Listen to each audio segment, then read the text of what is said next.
Vamos falar um pouquinho hoje, né? Programa Preleção, falando novamente sobre o esporte, né? Mas não é um esporte comum, é aquilo que acontece por detrás da arquibancada, né? Aquelas pessoas que militam na preparação de grandes nomes, de grandes potenciais, de equipamentos, história, enfim. Esse é o nosso mote. É aí que a gente entra e hoje nós vamos falar, o nosso assunto é muito gostoso. Olha, atrás de mim tem a logomarca do meu clube de coração, Clube Atlético Juventus, porque nós vamos falar da Moca. Nós vamos falar um pouquinho, contar um pouco a história da nossa querida Moca, né? Quem não ouviu falar na Moca lá do Moleque Travesso, né? Quem não ouviu falar do Campo dos Bois, Ângelo vai falar pra gente depois, eu joguei lá.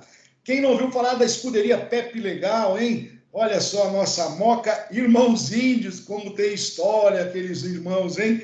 E o nosso querido Clube Atlético Juventus, né? Estamos aqui com dois convidados especiais, todo mundo vai adorar. Ângelo Eduardo Agarelli. Essa família é fantástica, conhece tudo da Moca. O Ângelo, além de ser conselheiro do Clube Atlético Juventus, é historiador, né, do bairro da Moca e do Clube Atlético Juventus. O Ângelo vai contar um pouquinho para a gente sobre as glórias de um moleque travesso. Aliás, ele foi coautor desse livro, e daqui a pouquinho ele vai falar também que temos um outro livro saindo aí para comemorar, né, e ele está participando, comemorar os 100 anos do nosso Clube Atlético Juventus. E o Conrado Agarelli Filho, sobrinho do Ângelo, que sabe tudo também de esportes da Moca, trabalhou no Clube Atlético Juventus, atuou no departamento de futebol durante 10 anos e hoje ele é o responsável pela ONG Alvorada, a ONG Alvorada, que prepara jovens talentos do futebol brasileiro e até para o futebol internacional. Vai ser um bate-papo muito gostoso. Vamos começar pelo Ângelo. Seus cumprimentos, Ângelo, aos nossos internautas, né? E, por favor, né, complemente as informações da sua apresentação, que foi muito pobre de minha parte, mas que você tem muito para nos brindar hoje. Boa noite, Chico. Boa noite a todos. Eu tenho que agradecer o convite. Para mim é uma honra, uma satisfação, principalmente para falar desses dois assuntos que adoro falar, que conheço razoavelmente. Falar de Moca e falar de Juventus é sempre prazeroso para mim. Acho que a apresentação que você fez foi perfeita. Eu tenho um vínculo muito grande com o Juventus. Foi o meu primeiro emprego. Comecei a trabalhar no Juventus quando tinha 15 anos de idade. Sou conselheiro, fui vice-presidente, joguei futsal pelo Juventus, conheci minha esposa no Juventus. Como você vê, tem um vínculo muito forte. E a Moca, mais ainda, porque eu nasci aqui há 76 anos atrás e daqui nunca mudei. Então, como você disse, eu sou autor de um livro que conta a história do Juventus, livro esse que será ampliado agora e lançado por ocasião do centenário do clube, que vai ocorrer agora em abril de 2024. Eu também, no que diz respeito principalmente à Moca, eu também, há cerca de 22 anos atrás, lancei uma mídia chamada Portal da Moca, que tem como objetivo pesquisar, levantar as histórias da Moca, registrar e divulgar, mantendo para a posteridade. Nossa, olha, eu vou dizer uma coisa para você, Ângelo, muito pouca gente, às vezes, valoriza, né, essa questão histórica, né? Sim. E isso é muito importante, né? Porque sem a história não há, obviamente, condição de você entrar num processo futuro, né? Então, puxa, meus respeitos aqui, a gente vai aprender muito com você hoje. Eu vou aproveitar aqui... Só completando, sem querer valorizar demais, eu tenho certeza que se não tivesse feito isso, muito dessa história teria sido perdida. Porque eu via isso daí, inclusive, perdendo minha fonte de referência histórica, era sempre meu pai e meus irmãos, principalmente o Sérgio, que você conheceu. Sim. Eu tive a infelicidade de perder meu pai e meus dois irmãos, o pai do Conrado, inclusive, em 3 anos seguidos. Então, isso foi um baque sobre todos os aspectos, inclusive nessa parte de histórias. E vendo isso, e vendo outros casos que eu vi aqui na Moca, de pessoas que iam falecendo, e com eles levando histórias, porque não existia praticamente nenhuma literatura, tanto do Juventus como da Moca. Então, as histórias estavam na cabeça dessas pessoas, eram contadas no boca a boca, sentando com os netinhos, contando o que aconteceu com a vida dele. Então, isso teria sido perdido. E hoje você tem registrado tudo isso, quer em livro, como é o caso do Juventus, como via internet, via mídias sociais, através do portal da Moca. Nossa, fantástico. É o que faz permanecer, perdurar, né, a nossa história. Sim. É isso aí. Vamos aproveitar então o Conrado que está aí. Conrado, eu fiz uma apresentação muito pobre do seu currículo. Por gentileza, complemente aí, né, para que as pessoas que estão nos acompanhando, que vão nos acompanhar aí ao longo desse período todo aí, possam conhecê-lo um pouco mais. Conrado? Boa noite, Chico. Obrigado pela oportunidade. Boa noite, meu tio Ângelo. Então, na verdade, eu comecei no Juventus em 2007 como diretor adjunto do futebol. Quem era o diretor era o presidente, Armando Rauti, e eu tive a sorte de ser campeão da Copa Paulista. Eu estava na diretoria, e quem trouxe o Márcio Bittencourt para o Juventus fui eu, foi uma indicação minha, porque o Juventus em 2006 estava para cair da Série A1, e o seu Armando me procurou, falou, você conhece alguém? Eu falei, eu conheço uma pessoa que eu acho que salvaria o Juventus. Eu trouxe o Márcio Bittencourt, que hoje ele está no Corinthians, você deve conhecê-lo, né? Foi campeão brasileiro com o Neto, né? E ele salvou o Juventus naquele descenso, e aí nós montamos um time em 2007 para a Copa Paulista, no Campeonato Paulista de 2007, que quase nós caímos, ele salvou, e para o segundo semestre nós montamos um time para a Copa Paulista, um time barato, mas com muita criatividade. E demos a sorte também, né, de bater campeão, né? Aí de lá para cá eu acho que só saí do Juventus na época do presidente Sanches, em que o Ângelo foi o vice-presidente e eu não estava na diretoria. Eu fui administrador de estádio. Eu trabalhei no Juventus em 2008, quando o Juventus estava na Série A1. A ideia de trazer o Vampeta para o Juventus foi minha, e junto com o Márcio, era um amigo dele, a gente tentou fazer uma ação de marketing para o Juventus, que ao mesmo tempo, não só como uma ação de marketing, mas também jogando futebol. Trouxemos o Vampeta, acho que isso aí deu um up legal para o clube, inclusive a mídia acompanhando a gente, porque os clubes estando em primeira divisão, tudo é muito diferente, o dinheiro é diferente, né? O recurso é diferente, né? E depois, em 2009, tivemos um rebaixamento, continuei como diretor adjunto, eu saí nessa diretoria. Voltei em 2012 com acesso da Série A3 para a Série A2, de novo, com sucesso dentro do Juventus, mas aí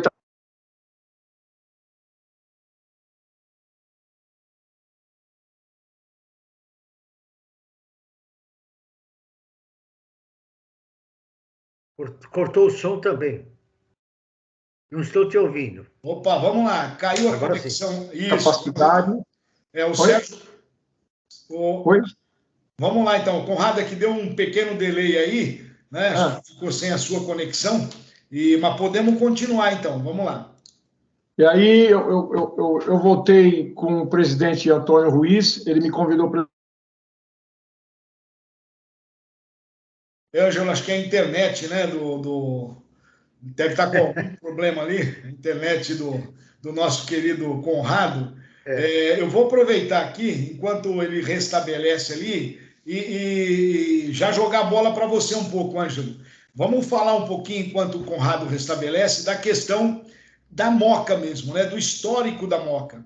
Como é que foi? Quais são aí as suas boas lembranças? O que você traz para a gente dessa mudança toda que a Moca sofreu ao longo dos anos? De como ela era, né? De como é que a Moca, enfim, acabou depois chegando onde está hoje. Conrado, você está voltando agora aqui.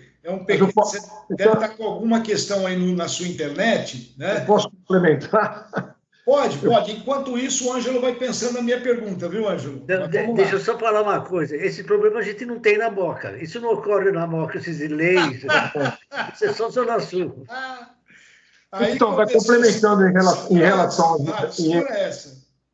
complementando em relação à Juventus, eu voltei na diretoria do Antônio Ruiz, ele me convidou para ser o diretor da base, eu fui diretor da base, e depois eu passei a ser diretor geral do futebol, base e profissional. E trabalhei com o atual técnico do Juventus hoje, que é o Sérgio Soares, né? Sérgio Soares. Depois eu saí do profissional, tive alguns problemas lá, e fiquei só na base, e depois eu pedi demissão, aí que eu criei a ONG Alvorada, que é uma associação, é uma ONG voltada ao futebol, é uma clínica de alto rendimento. Então, eu sou presidente da Alvorada hoje. O nome Alvorada é também um nome ligado à família, que era um time que eles tinham, né? O meu tio, junto com o meu irmão, o Serginho, eu também jogava um pouquinho, meu outro cunhado do Ângelo, que era o Marrom. O César não, né? O César é perna de pau, né? Não, o César nunca jogou assim, nunca. O César ele foi bom no basquete. Né? Mas no futebol ele nunca foi muito assim, adepto, né? E o nome Alvorada também, por incrível que pareça, é da família também. As cores também, amarelo e azul, né? E estamos nessa luta da ONG aí, vamos ver o que acontece. Maravilha. Nós vamos falar bastante sobre a ONG hoje, né? Você vai ter a oportunidade de contar um pouco para a gente, né? Até de mostrar um pouco os resultados que a gente, obviamente, tem tido aí no seu trabalho com a ONG. E aí eu volto... Não é fácil. Não é fácil. A gente já teve uma oportunidade de conversar um pouquinho sobre alguns eventos que nós participamos conjuntamente, né? Num outro bate-papo nosso aí. A gente sabe que isso, na verdade, é um trabalho absurdamente cansativo, desconhecido por muitos, né? E você abdica de muita coisa, inclusive na relação familiar, por conta disso. A gente sabe disso, a gente vai ter a oportunidade de falar. Vou voltar no Ângelo aí para o Ângelo falar um pouquinho para a gente da nossa Moca, né, Ângelo? A evolução da Moca, Ângelo, conta para a gente um pouquinho, se tiver alguma passagem interessante, por favor, fique à vontade. A Moca tem uma característica diferente de todos os bairros de São Paulo. Ela preservou muito todas as tradições. Ela teve uma formação muito forte por parte de imigrantes, principalmente italianos, mas também portugueses, espanhóis. Então, isso teve uma influência europeia na Moca. E que é mantida, boa parte disso, de tudo, isso é mantido até hoje. Eu, por exemplo, nasci na Rua dos Trilhos, atrás do campo do Juventus. Aquele pedaço da Rua dos Trilhos, um pedaço de cerca de 200 metros, dos dois lados da rua, praticamente todos eram parentes ou conhecidos. Mas quando alguém realizava uma festa, havia o comparecimento da rua inteira, aquele pedaço da rua inteiro nessas festas. Então, era muito... Desculpa, podia me só falar uma coisinha? Fique à vontade. Ô, Nê, inclusive tinha naquele pedaço gente que jogou no Juventus, né? O Arlindo. Sim. O Arlindo centroavante? Não, era um meia esquerda. Então, como eu estava dizendo, que havia um relacionamento muito grande. E isso era comum no bairro inteiro. Que as pessoas se encontravam, todo mundo se conhecia. Hoje, se você falar, você dizer que não conhece alguém, o outro até estranho. Como não conhece? Aí você fala, bom, qual o sobrenome? No momento que ele dá o sobrenome, agora já sei quem é, filho de tal. Então, essa é a Moca. Então, ela preservou muito essas características. Aquela história, por exemplo, de ficar na porta de casa, todo mundo punha pinitado e colocava as cadeiras na porta de casa. Isso, infelizmente, acabou por questões de segurança. Hoje é impossível você permanecer na rua, parado. Infelizmente, não é só na Moca, é claro, mas na cidade de São Paulo inteiro. Então é isso. E a Moca, como tu disse, ela se diferencia bastante. Quem vem Quem vem conhecer a Moca, muitas vezes vem para as pizzarias da Moca, principalmente, tá certo? Que conhece, fica gostando, quer voltar, sente que é diferente. É comum você ver, o morador da Moca é bairrista, completamente bairrista, é um apaixonado pelo bairro. É comum, muito comum você ver pelas ruas as pessoas andando com camisa ou do Juventus ou dizendo Moca, eu te amo, Belo, eu sou da Moca, coisas desse tipo. Isso para demonstrar o amor. Isso você não vê em outros bairros. Agora, infelizmente, a Moca está se modernizando. Eu costumo usar uma frase que fazendo uma paródia de Che Guevara, dizendo, ai que aí modernizasse sem perder a ternura. Mas ela realmente tem sido objeto da construção de muitos prédios, centenas de prédios. Isso está mudando as características, porque a convivência em prédio é diferente da convivência em casa. Porque você saía de casa, você encontrava o vizinho ali. No prédio, não. No prédio, no máximo que você encontra é no elevador e muitas vezes nem se cumprimenta, né? Nem sabe quem é, se é morador mesmo, se é um visitante, então não se comenta. Mas ainda tem muito de preservando ainda muito aquelas características antigas. Hoje, você vai dar preferência ir no comércio, no posto de gasolina, no barbeiro, onde você é conhecido. E isso ajuda muito também. Então, essa é a Moca de hoje. Ângelo, qual a melhor pizzaria da Moca? Você pode falar? Vamos dar um jabá Meu Deus do céu. Eu entendo que continua sendo a pizzaria São Pedro. Ela tradicionalmente ela é uma pizzaria muito antiga. Ela é originária de uma outra, que foi a primeira pizzaria de toda a região, que se chamava de Romanato. A São Pedro está localizada no mesmo local onde é a Romanato. E o dono da São Pedro, lamentavelmente já falecido há não muito tempo, era um dos pizzaiolos da Romanato. Então, ele tem outra também, a pizzaria do Ângelo, meu xará, que também foi um pizzaiolo do Romanato também. Mas ela ainda hoje é a melhor. Muito bom. Olha só, quem não conhece a Moca aqui se come muito bem, viu? Muito bem. Agora vamos lá. Meu grande amigo Conrado, conta um pouquinho para a gente dessa sua experiência com a ONG, né? Da onde é que saiu essa ideia, né? Como é que é o seu dia a dia, né? Quem vocês atendem, se eventualmente algum já grande destaque passou pelas suas fileiras, né? As pessoas acham que tudo é fácil, né? Acho que captar talentos é uma coisa fácil, que você manter estrutura é muito simples, né? E não é nada disso, né? Você teve uma experiência também que eu queria que você falasse depois, quando a gente entrar, e depois você vai pensando, né? Quando a gente entrar no assunto do nosso Juventus, por ter sido até administrador do estádio. Eu fui administrador do Pacaembu, eu sei o pepino que é isso aí, né? Então, vamos começar falando um pouquinho da sua organização. Então, ela começou em 2013 com um projeto social, né? Então, eu e minha esposa, nós vimos que muitos garotos não conseguiam se encaixar em clubes e começamos como tipo uma brincadeira. Na primeira semana eu tinha 7 jogadores, na terceira semana eu já tinha 32 jogadores. Dessa primeira leva saíram 3 jogadores profissionais. Um chegou a jogar no Juventus, que chama Wesley, muito bom jogador. Ele chegou a disputar até a Série A2. Não me recordo agora o técnico quem era. E os outros 2 um jogou em Rondônia, outro jogou no Paraná. Então, na primeira leva do Alvorada, que não chamava Alvorada, chamava Projeto Futebol Campeão, e o time chamava Ferroviário.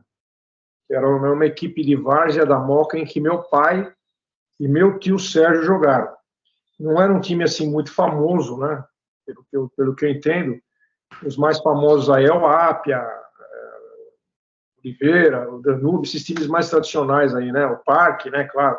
O Parque chegou a ser um time profissional, né? E o Ferroviário, se não me engano, jogava onde é a Praça Kennedy. Tinha um campo lá e eles jogavam lá. Então, em homenagem a meu pai, eu pus o nome Ferroviário, mas o projeto se chamava Projeto Futebol Campeão. Aí tive um sonho para mudar o nome como Alvorada, né, e com as cores, e eu mudei de nome. Foi aí que deu uma alavancada a coisa.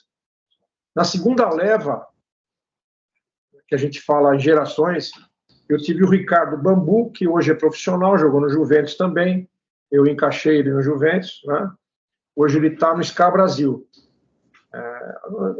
Eu vou tentando lembrar os mais acima, porque tem vários que já passaram pela nossa mão e estão jogando por aí, né?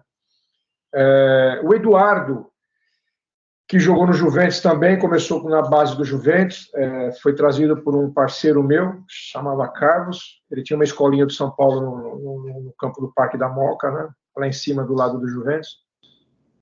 Eu encaixei ele no Juventus, não era diretor, eu tinha muita amizade com o Celinho, eu fazia muito amistoso contra o Juventus, na Rua Javari principalmente. O Alvorada jogou 5, 6, 7 vezes contra o profissional, contra a base, sempre no Javari ou sempre no clube. Para você ter ideia, o último jogo, Alvorada e Juventus, foi 1-1. Então, foi o time da Copinha de 2022, se não me engano, que era o Masson, tinha o Dudu, o Gustavo, que hoje são profissionais do Juventus. Então a gente sempre montou time bom, né? Sempre montou, sempre a gente garimpou bastante jogador. O Ricardo Bambu, que jogou no Juventus, hoje está no SCA também, saiu do projeto. Enfim, não é fácil. Se fosse fácil, todos faziam. E a coisa foi evoluindo. E aí tivemos uma ideia, um advogado, um amigo meu, falou, olha, vamos fundar uma ONG. Falei, vamos lá, vamos para cima. E aí, de quase 2 anos para cá, a gente tem essa ONG, em que não é fácil captar recurso, é muito difícil. Hoje eu atendo, em média, 120 atletas, desde o sub-11 ao sub-20. O ano passado eu fui vice-campeão do Paulista Cup, do sub-20. Participei da Copa Bull, que é um campeonato que está agora em evidência, né? Esse ano eu vou participar de novo da Copa Bull, do sub-13 e o sub-15. Vou participar do sub-17 e o sub-20 do Paulista Cup. Para quê? Para que eles entrem em competição, né? Porque não só ficar em treino, porque o treino é maçante para o garoto, ele acaba desistindo, né? E em volta disso tem várias situações, né? Pressão da família, dificuldade financeira, então muitos desistem pelo caminho. E, Chicão, você sabe como é que é? Às vezes o jogador que está lá na frente e virou profissional, às vezes não é um jogador que, não digo que, como é que eu vou dizer, não é um jogador que foi um craque de bola quando criança, né? Então foi o persistente, foi aquele que o pai tinha condição. Hoje o futebol tem muito disso, é um assunto meio delicado, mas é um assunto que acontece, não tem como você ir para um grande clube se você não tiver um patrocínio, se você não conhecer alguém, se você não tiver o canal da informação, chegar de cara limpa para fazer uma avaliação lá não é fácil. Isso mesmo eu tendo contatos de monte, contato no Brasil todo, inclusive, para fora do país. Mandamos um jogador agora para Portugal para fazer avaliação lá, ele está na Ilha da Madeira. Então, nada é fácil. Captar recurso não é fácil, lanche todo dia, condução. Eu tenho 7 funcionários voluntários, que eles recebem uma ajuda de custo. São 3 jogadores, 3 treinadores são formados em educação física. Um que eu contratei essa semana é formado como treinador mesmo, ele estava no Rio, trouxe ele para cá.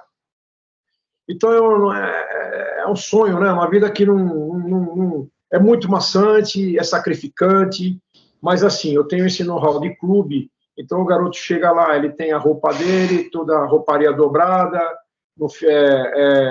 tem um isotônico, a gente procura dar sempre uma fruta, para que ele não saia do treino até chegar na casa e não chegar de estômago vazio. uma barra de cereal. Então, tudo isso é meio estudado, devido ao know-how que a gente vai pegando, experiência, né, com quem eu trabalhei, né? Trabalhei com vários treinadores de nome aí, né? Dos mais velhos devem conhecer. Um dos caras que eu mais admiro é o Zé Carlos Serrão. Foi um grande jogador, um grande técnico. Ele é um cara muito bom, muito bom. O jogador, para jogar com ele, precisa ser muito inteligente mesmo, entendeu? E a gente vai pegando experiência, know-how aqui, know-how ali. Então, o garoto chega lá e ele se sente acolhido, né?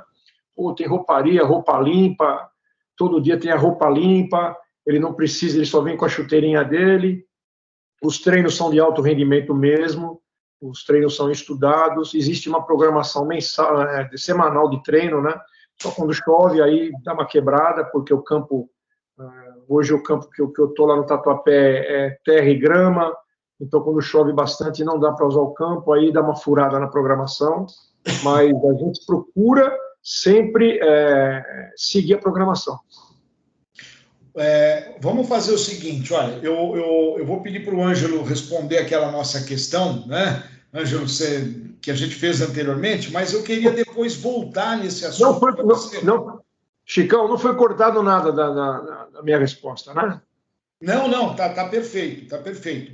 Eu queria voltar nesse assunto com você, porque aí até você vai pensando um pouquinho, né? Tem umas coisas que sempre vêm à cabeça da gente, como é que é o processo seletivo para você receber essa garotada. Depois você fala um pouquinho para a gente do processo seletivo e também a gente gostaria de saber um pouquinho como é que é hoje, como é que você mantém isso aí, como é que é o financiamento, né?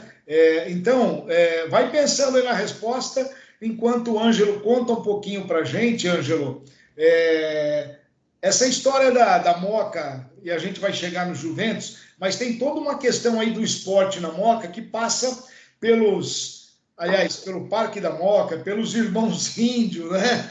Enfim, tem um monte de historinha ali, Campo dos Bois, que eu falei inicialmente, né? Dá uma pinceladinha para a gente um pouco nisso e vamos chegar no nosso querido Juventus, enquanto o Conrado mostra aí para a gente o logo, né, do Alvorada, né? Mas vamos chegar nisso aí e chegar no nosso Juventus para falar um pouquinho da história do nosso querido Clube Atlético Juventus, que vai completar 100 anos agora em abril. A Moca, ela tem uma característica também, ou teve uma característica de possuir muitos clubes de várzea, mas muitos mesmo. Havia grandes terrenos onde sua família mora, por exemplo, ali existiam vários campos de várzea. Tinha um que se destacava, não lá, mas no outro local, que era chamado Campo dos Bois. Era chamado tinha esse nome porque às vezes ele servia de depósito de bois que eram transportados pela ferrovia. Então, enquanto eles não tinham um destino a ser dado, eles ficavam nesse local que depois, por isso, mereceu o nome de Campo dos Bois. E com isso, teve muitos clubes de várzea, principalmente o Parque da Moca, foi o que mais se destacou. Participou de campeonatos, inclusive chegou a se profissionalizar, disputar o Campeonato Paulista da segunda divisão. Era um time que dava muito trabalho, foi campeão, não sei se você lembra do Desafio ao Galo, que era um programa organizado pela TV Record, que programava nos domingos de manhã jogos entre times de várzea. E o Parque da Moca foi várias vezes campeão do Desafio ao Galo. Revelou jogadores que vieram se tornar profissional ou foi o fim de carreira também de alguns ex-profissionais. E o próprio Juventus, ele tem a sua formação também com base em times de várzea. Ele é consequência da fusão, a princípio, de dois times de várzea, um deles pertencente ao Cotonifício Crespi, que depois veio a ser o grande patrocinador do Juventus, o grande benfeitor do Juventus. Esse clube recebeu o nome de Cotonifício Crespi e com esse nome jogou até 1929, quando foi campeão da segunda divisão e convidado a participar do campeonato principal da Federação Paulista. Só que a federação tinha duas restrições. Primeiro, não poderia usar o nome da empresa, que era o caso do Cotonifício Crespi. Segundo, não poderia usar um uniforme nas cores de outros times que já tinham. Então, a solução foi o Conde Crespi, que era o proprietário do Cotonifício, tinha acabado de voltar da Europa e onde tinha assistido uma partida entre Juventus e Turino, os dois clubes da cidade de Turim. E ele voltou maravilhado com o futebol que ele viu. Então resolveu atribuir o nome de Juventus para o clube. Agora, só que o Juventus da Itália, ou a Juventus da Itália, como ela é conhecida, ele usa um uniforme preto e branco. E não poderia usar esse uniforme porque já tinha outros clubes, como o Santos, como o Corinthians, que já utilizavam. Então ele utilizou as cores do outro time de Turino, que era o Grenat, que o Juventus mantém até hoje. Então, se você conta essa história, por exemplo, para os italianos, eu tive a oportunidade de dar uma entrevista para uma TV italiana, que ele quis saber como é que essa história aí. E ele falou, ninguém vai acreditar na Itália, porque seria o mesmo, eram dois clubes muito rivais, seria o mesmo você ter um time chamado Corinthians com uniforme verde, ou vice-versa. Então, o italiano realmente não acredita. Teve um outro amigo que foi para a Itália há pouco tempo, e foi no campo do Turino, e ele estava com um boné do Juventus. E o pessoal perguntou para ele, um diretor lá do clube perguntou para ele, mas o que é esse boné? E ele contou a história do uso das cores de um e o nome do outro. O diretor virou para ele e falou, maledetto. Ele, maldito, que não entendeu nada que aconteceu ali. E, então, você citou, voltando à fala do Parque da Moca, no parque era uma história interessante, no parque jogamos dois irmãos, o Zé Índio e o irmão dele, Maurício. Tinha esse nome de Zé Índio porque eu tinha o aspecto dele era parecido com o Índio, moreno, daquele jeito. Só que eram extremamente briguentos, violentos. Eram boas pessoas, mas não provocava que senão ia ter problema. Eu, particularmente, cheguei a ver uma briga entre os dois irmãos. Estava passando na rua João Antônio de Oliveira, estavam os dois num bar, começaram a discutir, e os dois rolaram no chão ali brigando. Eu vi também num jogo do Desafio ao Galo, que estava sendo realizado no campo do Nacional. Naquele tempo ainda tinha aquelas cerquinhas de madeira, de 1 metro e pouquinho, e em torno do campo, onde hoje são os alambrados. E saiu uma briga, o time inteiro, o adversário cercou esse Zé Índio para pegá-lo. O Zé Índio deu uma corrida, pegou, arrancou um desses pedaços de madeira da cerca e enfrentou os outros adversários com isso. Era extremamente forte, extremamente briguento. Essas são histórias da Várzea da Moca. Bem, eu posso só complementar? Pode falar enquanto está bloqueado. Então, comercial da Praça da Sé era branco e preto também? Era vermelho e branco. E o Ipiranga era branco e preto? Não entendi. O Ipiranga era branco e preto. O Ipiranga era branco e preto. Então não podia ter o branco e preto, porque tinha o Ipiranga, tinha o Santos, tinha o Corinthians, não é isso? Sim, tinha vários. O Cotonifício Crespi adotava as cores preto, vermelho e branco, que é das cores da bandeira paulista. Também existia o São Paulo, que também jogava com essas cores. Também não podia utilizar as cores do Cotonifício. Então o comercial da Praça da Sé era vermelho e preto? Vermelho e branco. Vermelho e branco. Vermelho e branco. Tá bom. O Juventus fez uma escolha fantástica, né? Porque essa cor aqui ficou agora, né, cravada no coração de todo mundo, né? Como é que até o Ângelo tem lá uma...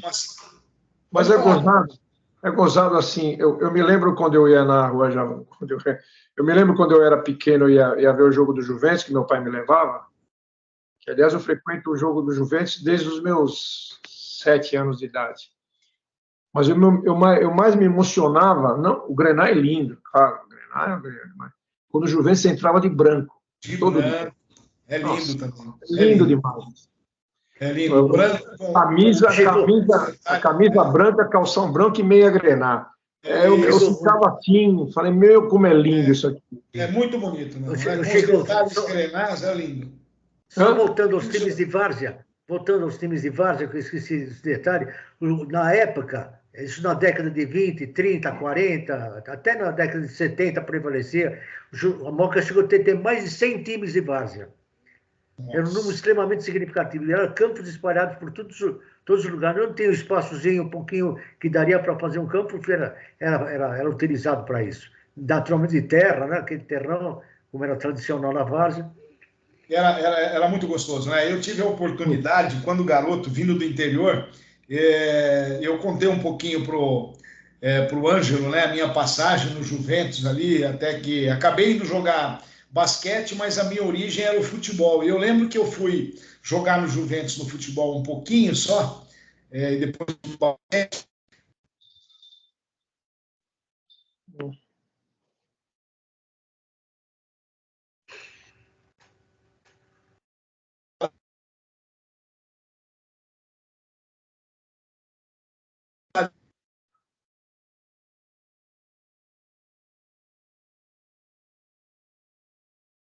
Eu falei que na Moca não acontece isso. Puta, eu saí, mano. Como é que eu faço?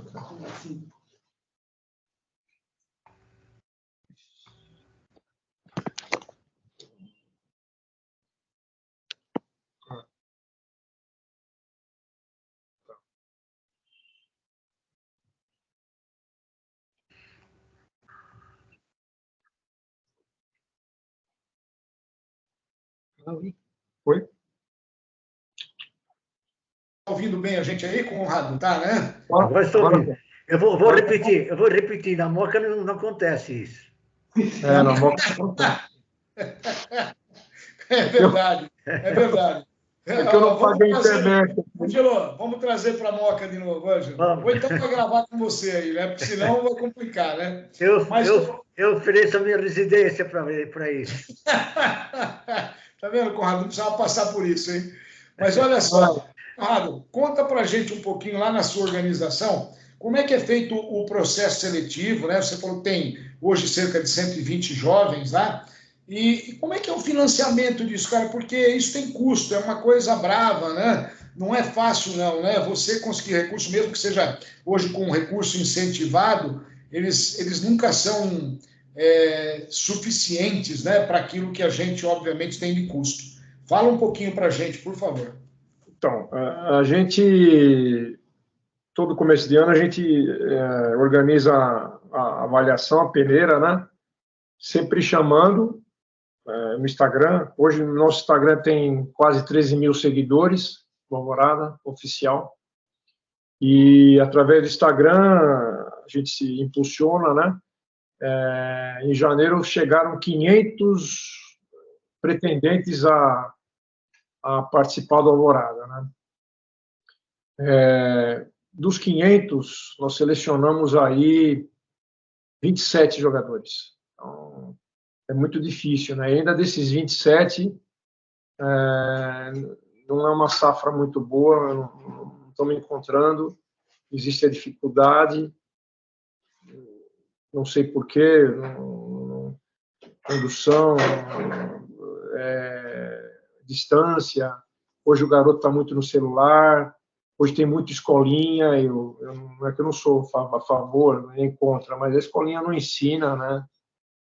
Porque ela é paga, né? Então, eles participam até de campeonatos, tal, mas não sei se de primeira linha não, né? Então tá difícil mesmo de arrumar jogador, principalmente esse ano 2009, a gente está encontrando uma dificuldade muito grande, que seria o sub-15, né? Que a idade, o meu foco de trabalho mesmo é o sub-13 e sub-15, que dá para fazer alguma coisa para levar em clube, para ver alguma situação. Passando dos 16 anos, o caminho é cada vez mais estreito, né? Então, tipo, sub-20, a gente tem alguma coisa para o Nordeste, Mato Grosso do Sul, a gente tem algumas parcerias, né, com clubes de segunda e terceira divisão. No Nordeste é a mesma coisa. O caminho vai se estreitando cada vez mais, né? Eu não complementei um dos jogadores que saiu do nosso projeto. Acho que hoje ele está se não me engano, ele está no Red Bull Bragantino, é o zagueiro, chama Eduardo. Ele saiu do projeto também nosso aqui. Ele foi para o Fluminense, depois parece que ele foi para a Itália, aí da Itália ele voltou, está no Red Bull Bragantino, inclusive ele fez um gol até contra o Flamengo no Campeonato Brasileiro do ano passado. Esse menino saiu do terrão também, para complementar o que você tinha me questionado, né? E o financiamento é assim, cara, a gente depende de doações, nós estamos atrás de empresas, de patrocínio, por ser uma ONG, existe aquele processo de dedução de imposto de renda, mas é muito difícil. Eu hoje até comentei com a minha esposa faz parte da ONG, o nome dela é Vera Regina Ritter, e eu acho que as empresas, não sei, o pessoal não está acreditando muito no Brasil. Eu estou sentindo isso. Não quero entrar em política, mas... porque, cara, se eu sou dono de uma empresa, eu preferia ajudar uma instituição que ajuda garotos, eu tiro da rua, eu tiro da droga, eu dou algum futuro para ela, um caminho no túnel, uma luz no túnel. Pode ser que sim, pode ser que não, pode ser que vire, pode ser que não. Mas se não virar jogador, vai virar homem de bem, né? Vai virar, sei lá, um pai de família legal, como eu tenho vários hoje, sabe, da primeira geração, da segunda geração do Alvorada. E a gente está encontrando uma dificuldade muito grande para ter esse apoio, mas a gente continua. Tem horas que dá vontade de desistir. Eu chego muito desanimado em casa, eu encontro a força da minha mulher, porque não é fácil. É todo dia, todo dia, todo dia. E que nem para você, essa semana eu tenho 2 inscrições da Copa Bull, né? Cada inscrição é R$ 3.500. Então, não é fácil você arrecadar, você vai atrás, você vende mochilinha, essa coisa que eu te mostrei aqui, ó, a gente mandou fazer uma mochilinha aqui, faz rifa, faz aqui, pede papai, pede para amigo lá da bola do Juventus, e vamos tentando com doações. Eu acho que eu vou conseguir escrever 2 categorias até sexta-feira, eu preciso pagar essa inscrição. Repito, é um campeonato de alta visibilidade, vai ser transmitido pelo YouTube, é legal para os garotos, inclusive, para você formar um material, né?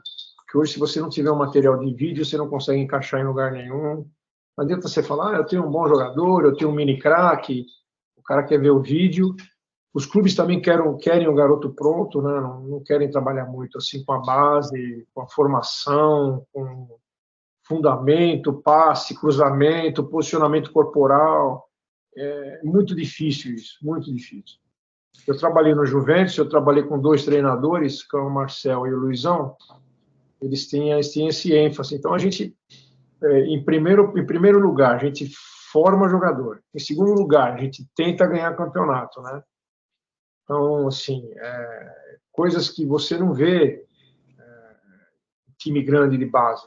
O cara quer o cara pronto, uma estatura boa, se for baixinho não pega, se não tiver um corpo não pega, enfim, várias situações. O goleiro hoje tem que ter, um goleiro de sub-15 hoje ele tem que ter no mínimo 1,88 m, no mínimo o sub-15 eu estou falando, para ele ter para ele chegar a 1,92 m, 1,93 m. Tem clube que você vai com um garoto com 1,85 m, não quer nem olhar. Fala, não me interessa. Zagueiro, se tem um zagueiro de 1,82 m, para mim não me interessa, entendeu? E é por aí. Agora,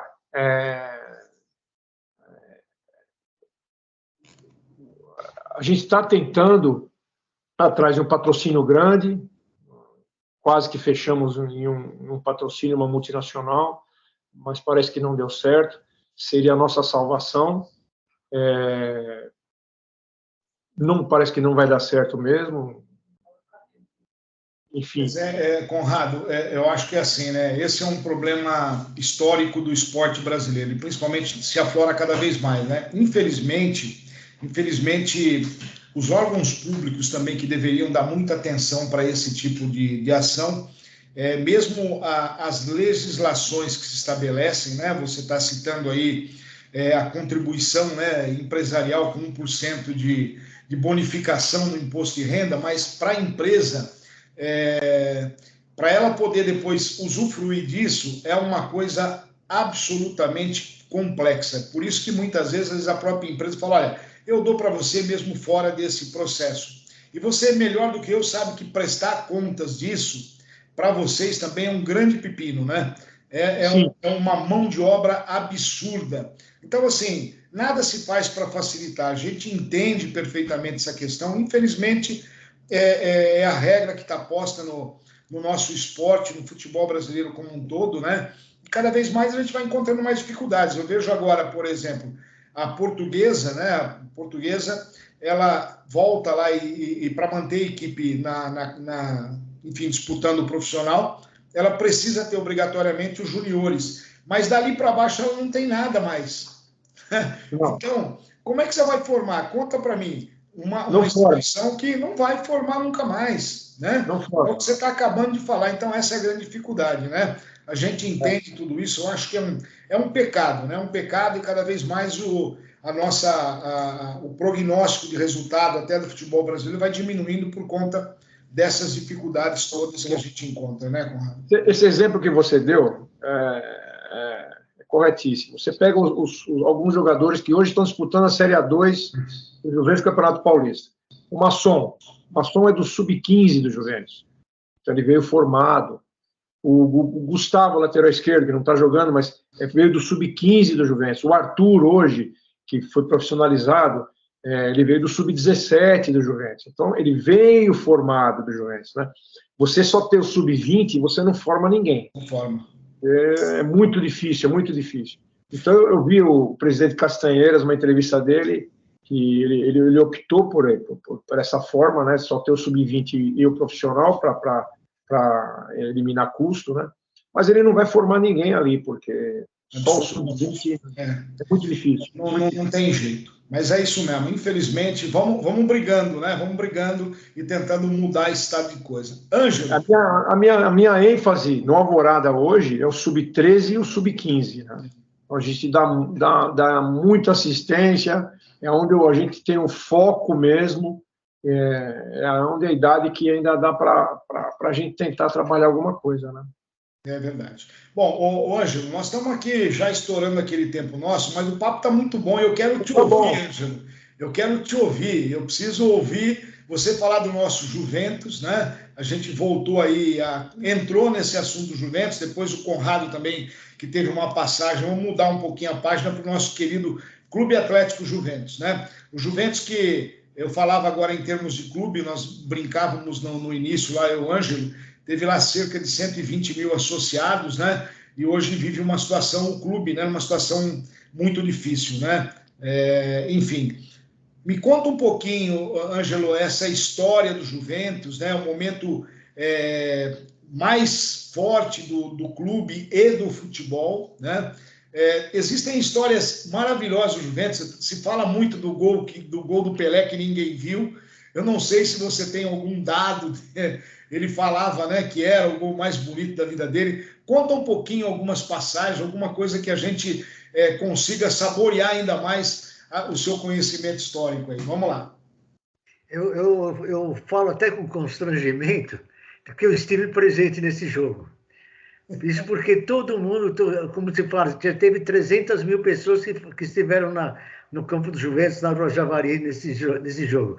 Mas eu tinha apenas 12 anos e meu irmão Sérgio era diretor do clube.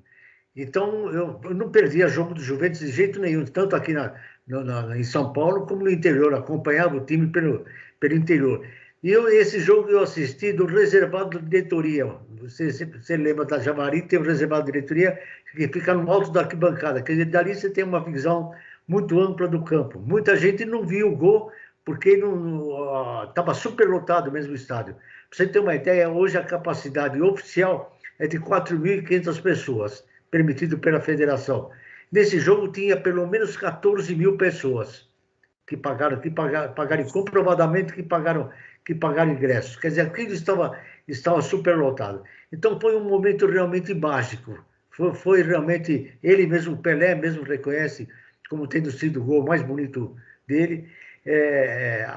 Se você visse a reação, eu lembro bem da reação dos diretores do Juventus, diretores e conselheiros do Juventus que estavam nesse reservado.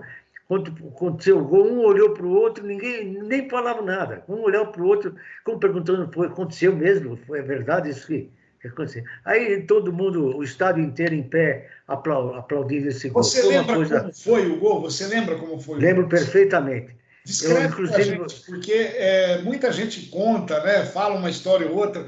Eu queria ouvir de você que presenciou. Inclusive, um pouco antes do lamentável falecimento do Pelé, as emissoras de televisão começaram já a preparar já antevendo, começaram a preparar um material já para divulgar após a morte. E eu dei várias entrevistas para emissoras nesse sentido, recordando já como foi. O gol começou na intermediária, o Jair da Rosa Pinto dominou uma bola e lançou para o Dorval na ponta direita. O Dorval andou com ela um pouquinho, cruzou para o Pelé, que recebeu isso na entrada da grande área. Deu um primeiro chapéu no Homero, aquele ex-zagueiro do Corinthians, deu um segundo chapéu no Julinho, tudo isso sem deixar a bola cair no chão. Um terceiro chapéu no Clóvis, que é considerado o maior ídolo do Juventus, e estava entrando nisso, já estava entrando na área pequena. E o goleiro do Juventus, que era apelidado de Mão de Onça, mergulhou na bola. Tinha chovido muito nesse dia, estava empoçado ali. Ele mergulhou na bola, e o Pelé, já antevendo isso daí, levantou a bola e o Mão de Onça passou reto. E o Pelé de cabeça, a bola ainda estava caindo, de cabeça ele fez o gol. E ele tinha sido provocado pela torcida por dois motivos. Primeiro, ele tinha dado um chute muito alto, um chute errado, que a bola foi distante do gol.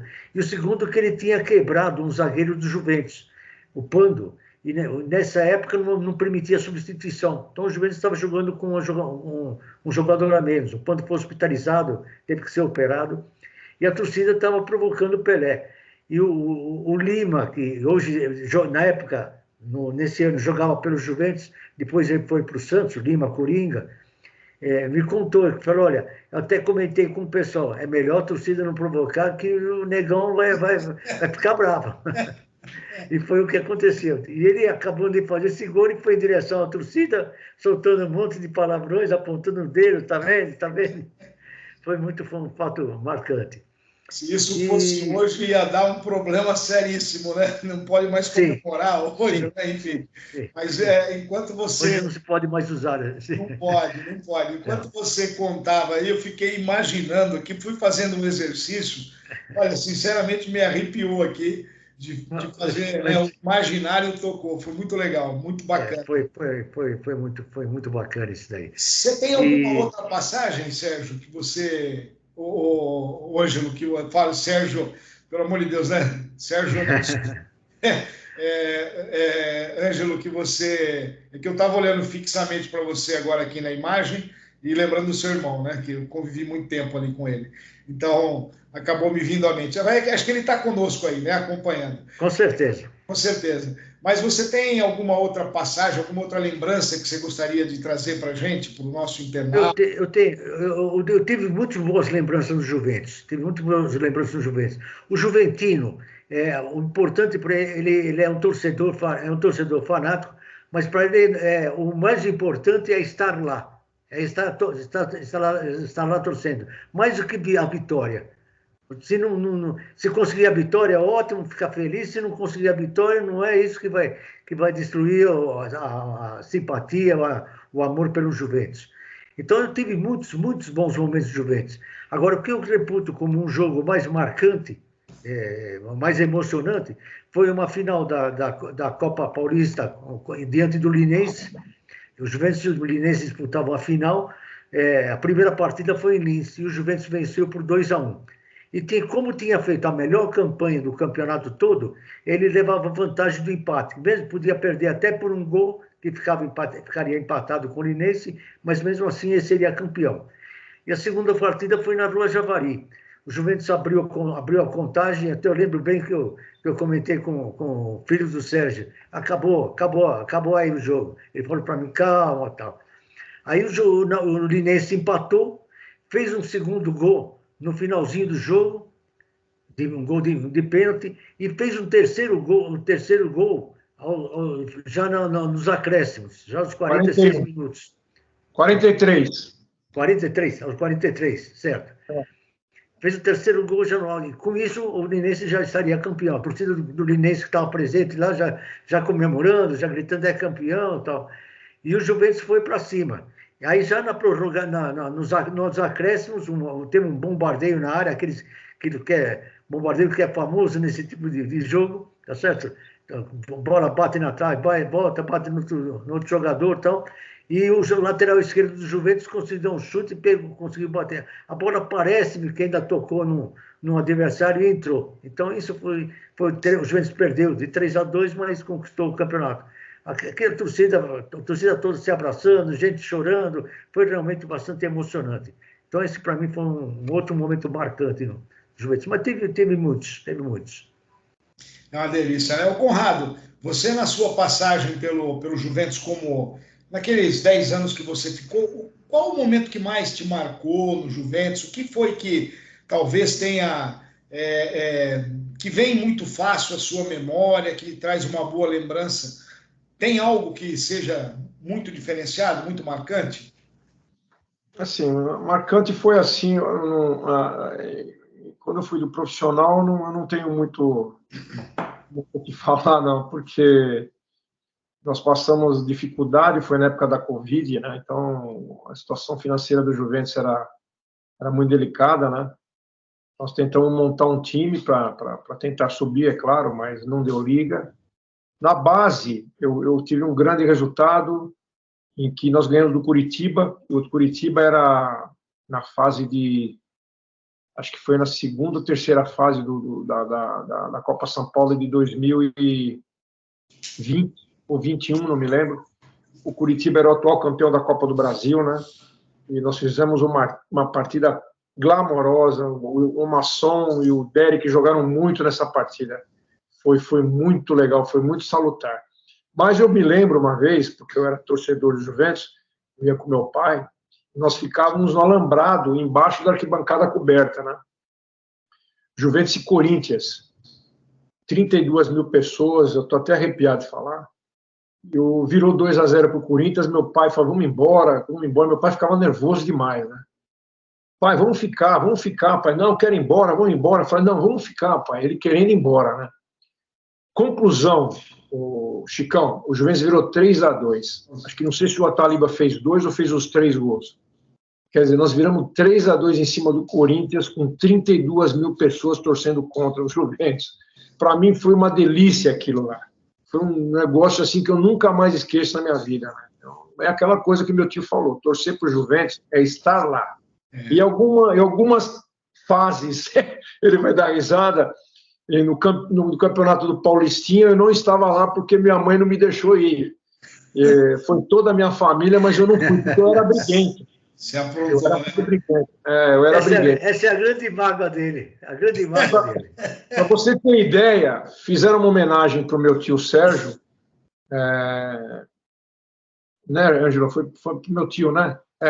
Fizeram uma placa da concentração lá, o nome do meu tio, e convidaram toda a família para ficar no jogo lá, né? E nesse jogo, eu fui preso, porque eu atirei um pedaço de papel, alguma coisa no goleiro. Aí os guardas me pegaram pelo cangote, e falaram, você tá preso, não sei o quê. Aí eu fiquei lá, tinha um cilindrozinho do lado lá da entrada do estádio. E aí, no meio tempo, a torcida foi lá, tira ele, não sei o quê, papapá, tira ele. Aí bateu na porta, era o Zé Ferreira Pinto, né? Falou, sou presidente do Juventus e eu quero que solte o moleque aí, porque não tem nada a ver, não sei o quê, ele agrediu. Eu falei, não agrediu ninguém, pô, ele jogou um pedaço de papel. No fim, ele conseguiu me tirar da prisãozinha lá, né? E ainda, para complementar, ainda peguei um lanche e um guaraná do guarda. Falou, eu tô com fome. Passou o meio tempo, o bar do Pepe não tem mais nada para comer, eu tô com fome. Aí ainda me deram um sanduíche, um misto e um guaraná, ainda tomei um misto e um guaraná. E aí eu fui ver o segundo tempo. Saiu na vantagem ainda. Eu participava daquela torcida atrás do gol, né? Era eu, meu tio, o Títio, o Pasquale, o professor Pasquale, o Alfredo, o Sérgio Mangiulo, o Tinho Valentim, que era de São Bernardo, era sempre os mesmos que ficavam atrás do gol, né? São e era muito gostoso. Muito gostoso. Mas outra coisa, eu não quero tomar muito tempo, mas não, assim... Não, fique à vontade. Na verdade... As reuniões de família, certas coisas eram discutidas na família, na arquibancada da Rua Javari, atrás do gol. Então, os dois irmãos se conversavam, trocavam segredos ali entre eles, coisas que as atuais as mulheres não podiam saber, né? Coisas que não podem, e eram discutidas no estádio do Juventus. Para você ter ideia, na reunião de família Garelli era no Juventus. Que coisa Chico, gostosa. para os teus ouvintes que não conhecem a Javari, eu gostaria de dizer que é um estádio que, como a Moca, preserva totalmente a sua história. O estádio ele foi reformado em 1941 e está hoje arquitetonicamente exatamente igual de como foi reformado. Ele é um estádio completamente diferente daquele do tempo de futebol romântico, um estádio pequeno, com uma arquibancada pequena, onde você fica muito próximo do campo. Você consegue conversar com o jogador, ouvir o que o jogador fala, e às vezes ajuda o jogador, vai bater escanteio, fala, então ponta, ela está entrando lá, põe para lá, põe a bola lá, tal. É um estádio que manteve todas essas características. Para você ter uma ideia, a própria torcida do Juventus, embora se tenha a impressão que é uma torcida de pessoas idosas, antigas, não é bem isso, não. Houve uma renovação bastante grande, um grupo de jovens, e esse grupo de jovens que mantém as tradições, eles não querem que seja feita nada naquele estádio. Já houve uma ideia de transformar aquilo numa arena, e houve uma revolta bastante grande. Para você ter uma ideia, o placar ainda é manual. Corre o gol, um funcionário vai lá, sobe e muda o placar. Já tentaram mudar, colocaram um placar eletrônico, foi afixado na frente desse daí, a torcida fez um protesto tremendo, e por sorte deles, o azar da direção dos Juventus, que queria modernizar, houve uma tempestade e um raio danificou o placar. Mandaram para consertar, mas a torcida não permitiu que mais se colocasse e manteve o antigo como está até hoje. Então, quem não conhece a Javari, se for, acaba virando freguês, acaba voltando sempre. Eu posso complementar com uma coisinha? Fique à vontade. Por favor. Eu fui administrador de estádio na época da Copa de 2014, né? O presidente Rodolfo me convidou, claro, pelo amor que eu tenho àquilo, né? Ele aproveitou o amor que eu tenho, falou, Conrado, eu quero que você deixe aquilo um brinco, né? E eu tentei, da melhor forma, deixei realmente um brinco, gramado, arquibancada. Essa arquibancada, o muro pintado de grená foi ideia minha, né? Para dar uma escurecida no estádio, né? Os muros, antigamente, os muros eram pintados de um amarelo oca, e depois passou a cinza, e eu mudei para grená agora. E ficou até agora.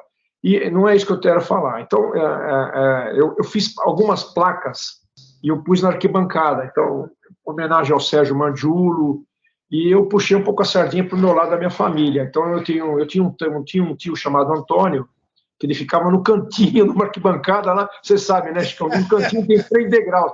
E eu fiz aquela plaquinha de Antônio, é italiano, né? E atrás do gol da creche eu pus Cissé, que era meu tio Sérgio, que eu tinha o maior respeito por ele, era meu segundo pai. E na placa, e do lado atrás da creche, do lado da creche, eu pus Sérgio Mangiulo, onde ele ficava realmente, eu pus uma plaquinha lá para ele, né? Então foi legal para mim isso aí. Depois, conforme mudou a administração, tiraram as plaquinhas e, enfim, muda tudo. E na época da Copa do Mundo, para você ter ideia, Chicão, porque a Rua Javari entrou num circuito turístico da Copa, né? A Rua Javari. Então eu atendi australiano, eu atendi japonês, eu atendi americano, eu atendi italiano, e por incrível que pareça, eu atendi argentino. E eles queriam fotografar o gol em que o Pelé fez o... Foi uma coisa incrível. E aí o Betinho, que jogou no Juventus, que foi o único jogador jogando pelo Juventus, que chegou à seleção brasileira, o Brecha também chegou, mas o Brecha acho que não jogava pelo Juventus. Não sei se meu tio sabe melhor que isso. No Santos, na época. Ele estava no Santos. Então o Betinho trouxe foi uma barata esse dia. O Betinho trouxe um monte de japonês lá, porque ele jogou lá, né? Para conhecer o estádio e tal, não sei o que. Eu conversava com o intérprete e tal, né? Eu falei, eu vou pegar o Betinho de jeito, né? Ele é muito tímido. O Betinho é um cara, Betinho é um cara nota 1000, de super humilde que ele era. Foi um grande jogador de Juventus. E aí eu falei para a japonesada, ó, esse aqui foi o único jogador do Juventus, jogando pelo Juventus, que chegou à seleção brasileira. Todo mundo aplaudiu. Aí ele olhou assim para mim, Conrado, não me apronta, cara. Eu falei, mas é verdade, pô, você não fala, você não se promove, eu vou promover você. Quer dizer, foi um barato esse dia. A japonesada queria tirar foto com ele, não sei o quê, e foi legal. Foi essa época de administrar o estádio foi muito legal. Eu fiquei 6 meses para dar uma arrumada, uma garibada no estádio, né? Para você ter ideia, eu pintar o estádio. Eu pegava o pincel e rolo e eu ajudava todo mundo a pintar. Pra você ter ideia como eu adoro aquilo lá. Comprometimento, né? A gente sabe que, assim, né? Essa mesma época, eu sei exatamente o que você sentiu, porque por 2 motivos. Primeiro que eu fazia muitos anos que eu não ia a Javari por uma série de questões. E agora, na Copa São Paulo de Juniores, eu tive a oportunidade de voltar a Javari, assistir alguns jogos do Juventus lá. Não montou um grande time. Eu achei que nos últimos anos o pessoal fala, não, jogou bem, não, eu acho que não jogou bem. Não era. Eu vi, inclusive, o jogo contra Curitiba, que perdeu, né? O primeiro jogo da classificatória, vi um jogo anterior. Assim, realmente, assim, a equipe não era aquela, né? Mas a minha memória afetiva em voltar ao Juventus e ver aquilo, como o Ângelo falou, né? De anos atrás, que eu ia, tava a mesma coisa, né? Mesma coisa, enfim, o placar manual lá, enfim, o rapaz que estava no som, né? No cantinho lá embaixo, aquela mesma, né? Enfim, então, além de tudo, né, Ângelo, além de tudo, né, Conrado, eu ainda comi um canoles, né? Que é algo, não dá para ir lá e não saborear. Não dá. Faz parte do programa. Faz parte do programa, né? Então, é algo fantástico, né? Essa coisa do esporte, a coisa... Eu gosto muito de Nelson Mandela. Nelson Mandela dizia que a arte e o esporte têm o poder de mudar o mundo, de aproximar as pessoas, de unir os sistemas, né? Chicão, assim, quando eu era pequeno, né? A gente sempre sonhava ser jogador de futebol, né? Mas na minha época era bola drible, né? Pô, bola drible. O que é diferente na Rua Javari, no campo do Nacional? Você escuta o tapa na bola que o cara dá.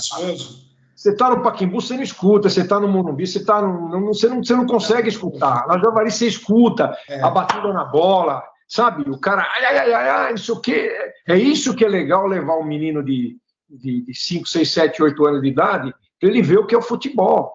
O futebol perto, o futebol raiz. E isso na Javari é legal. Então você vê muito casal, você vê criança de colo. É um programa de família, né? Exatamente, é um programa de família. Coisa que você vai lá para encontrar amigos, encontrar familiares. Exatamente. Olha, eu como falei para vocês, fazia muito tempo que eu não ia, né? Eu entrei na Javari, eu escuto lá de cima. A Javari estava lotada aquele jogo lá. Sim. Chicão, né? Olho para trás, um amigo, né? Você vê como é que é? Então, é fantástico, né? Eu me lembro muito bem, quando garoto, Conrado, que eu ia assistir os jogos do Juventus, e eu ficava ali grudadinho também no alambrado, gostava de assistir ali do lado. E eu assistia sempre, acompanhava o lateral esquerdo, o Bizi, né? O Bizi depois veio trabalhar comigo, virou um amigo, é um amigo hoje, né? O Bizi, o Deodoro, que infelizmente faleceu aí recentemente, né? Cerca de 15 dias atrás aí. Mas, enfim, eram pessoas que a gente, como você falou, você via e ouvia, né? Não só a bola, eu ouvia o cara falar. é algo emocionante, né? Para quem gosta do Emocionante, esporte. é um negócio é do outro mundo. É assim, é só para quem está no meio, para quem entende o que a gente está falando, né? Pessoal, é assim, eu ficaria com vocês, nós já estamos com 1h10 aqui, mais 2, 3 horas aqui, porque o papo é muito bom, vocês têm muito conteúdo, né? Ouvir o Ângelo, na verdade, é um presente, viu, Ângelo? É um presente, eu preciso agradecer muito o meu amigo César, né? É um presente. Bater essa bola com o Conrado é fantástico, porque a gente fala a mesma linguagem, muito gostoso. Temos várias coisas em comum aí nessa coisa das competições. A gente falava fora num dia, eu estava no Centro Olímpico, inclusive conversando com o Conrado, mas eu queria muito, mas de coração, agradecer a vocês dois por esse bate-papo conosco aqui hoje. Eu tenho certeza que quem tiver a oportunidade de acompanhar, né, vai gostar muito da nossa conversa, né, e com certeza vai se interessar muito pelo seu trabalho, viu, Conrado, na sua organização, né, e obviamente também, né, pelo trabalho que o Ângelo hoje ainda desenvolve, né, nesse aspecto histórico, principalmente aí, né, quando ele traz aí essa questão histórica, né? Com um pesquisador, o portal da MOC, etc. Então, eu vou deixar aqui um espaçozinho para vocês, obviamente, fazerem as suas colocações finais. Deixa o endereço de vocês, Ângelo, do portal, Conrado, da sua organização, né? Para que a gente possa aí depois estabelecer outros contatos aí com pessoas que tenham interesse. E vamos apoiar, né? O cara que está nos vendo aí, nos ouvindo, vamos apoiar projetos como esse do Ângelo, né? Do Conrado, né? E também do Ângelo, né? Que eu tenho certeza que talvez necessite aí de um apoio. Resgate histórico, a história e a vida presente, elas não andam separadas. Elas precisam, a gente precisa, para andar aqui, eu preciso da história. Se eu não tiver história, não é à toa que você vai para um curso regular no ensino fundamental, né, e você tem aula de história. Por quê? Por que será? Será que alguém pensou que existe uma razão para isso? Então, eu deixo vocês à vontade, pela ordem, meu amigo Ângelo, né, que me permitiu chamá-lo de Ângelo, não de senhor, né, claro. E depois o Conrado. Vamos lá, Ângelo. Eu quero te agradecer por essa oportunidade, foi muito gostoso. Foi muito, como disse, falar desses dois assuntos para mim é altamente agradável. E participar desse programa, que eu sei que já está tendo um sucesso bastante grande, para mim também foi uma honra muito grande. Quero te agradecer, espero reencontrá-lo brevemente. Um grande abraço para você. Muito obrigado, Ângelo. Conrado, com você. Chicão, muito obrigado pela oportunidade, para eu falar dos meus dois amores, que é o Juventus e o Alvorada. Eu espero que as pessoas visitem o nosso Instagram, vejam o trabalho lindo que a gente faz, Alvorada Oficial. E sempre falar do Juventus é sempre muito gostoso, a gente ficaria a noite toda aí falando do Juventus. Agradeço muito, muito você, Chicão. Muito obrigado. Bom, gente, eu só posso agradecer mais uma vez a participação de todos vocês, deixar o mérito aí para o meu amigo César Agarelli, né, que me propiciou esse presente no dia de hoje, né? E com certeza quem nos acompanhar vai poder, sem dúvida alguma, aqui no CDR Esportes Pro, YouTube, programa Preleção. Pessoal, acompanha a gente aí, entra lá, dá aquele likezinho, né? Dá uma força para que a gente possa trazer cada vez mais assuntos tão interessantes quanto de hoje. Um forte abraço a todos vocês, muito obrigado e até o próximo programa.